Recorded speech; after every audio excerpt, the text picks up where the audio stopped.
एक खतरनाक वायरस ने भारत के दरवाजों पर दस्तक दे दी है। बेंगलुरु एयरपोर्ट युगांडा से उतरी एक फ्लाइट और उसी फ्लाइट से आई 28 साल की एक महिला को अचानक बाकी यात्रियों से अलग कर दिया जाता है। एयरपोर्ट पर हलचल बढ़ती है, हेल्थ अधिकारी तुरंत एक्टिव हो जाते हैं और कुछ ही देर में महिला को सीधे आइसोलेशन वार्ड में भेज दिया जाता है। कारण सिर्फ एक शक, इबोला वायरस का शक। वही इबोला जिसका नाम सुनते ही दुनिया की सबसे बड़ी हेल्थ एजेंसीज अलर्ट पर चली जाती हैं। वही इबोला जिसने अफ्रीका के कई देशों में मौत और डर का ऐसा मंजर पैदा किया था जिसे दुनिया आज तक नहीं भूल पाई है।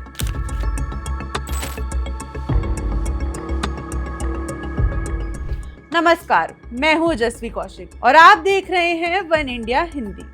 अब आपको बताते हैं आखिर पूरा मामला क्या है। 23 मई को युगांडा से बेंगलुरु पहुंची इस महिला में थकान और शरीर दर्द जैसे कुछ लक्षण दिखाई दिए। पहले महिला एक होटल में रुकी, लेकिन तबीयत बिगड़ने के बाद हेल्थ टीम एक्टिव हुई और उसने तुरंत इंदिरा नगर के एपिडेमिक डिसीज हॉस्पिटल में भर्ती करवा दिया। इसके बाद उसके सैंपल सीधा पुणे के नेशनल इंस्टीट्यूट ऑफ वायरोलॉजी यानी NIV भेजे गए और जैसे ही खबर बाहर आई, सोशल मीडिया पर एक सवाल ट्रेंड करने लगा, क्या भारत में इबोला आ चुका है? लेकिन अब इस मामले में सबसे बड़ी अपडेट सामने आई है। शुरुआती जांच में महिला की इबोला रिपोर्ट नेगेटिव आई है, यानी फिलहाल भारत में इबोला का कोई कंफर्म केस नहीं मिला है। लेकिन कहानी यहीं खत्म नहीं होती, क्योंकि डर सिर्फ एक महिला का नहीं है, बल्कि हर उस वायरस का है जिसने पूरी दुनिया को फिर से टेंशन में डाल दिया है। दरअसल विश्व स्वास्थ्य संगठन यानी WHO ने हाल ही में डेमोक्रेटिक रिपब्लिक ऑफ कॉन्गो और युगांडा में फैल रहे इबोला आउटब्रेक को लेकर ग्लोबल हेल्थ इमरजेंसी घोषित की है और यही वजह है कि दुनिया भर के एयरपोर्ट्स और हेल्थ सिस्टम्स हाई अलर्ट पर हैं।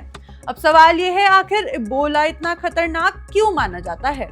इबोला एक बेहद घातक वायरस है जो संक्रमित व्यक्ति के बॉडी फ्लूइड यानी खून, पसीना या दूसरे तरल पदार्थों से फैल सकता है।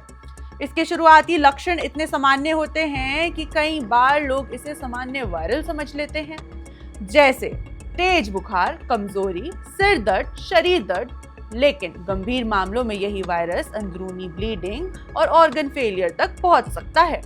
और सबसे डरावनी बात, कुछ पुराने इबोला आउटब्रेक्स में मृत्यु दर 90% तक देखी गई है, यानी हर 10 में से 9 लोगों की मौत। इसलिए भारत सरकार अब कोई रिस्क नहीं लेना चाहती। एयरपोर्ट्स पर इंटरनेशनल यात्रियों की स्क्रीनिंग बढ़ा दी गई है, हेल्थ टीम अलर्ट मोड पर है और संदिग्ध मामलों पर तुरंत कार्रवाई की जा रही है।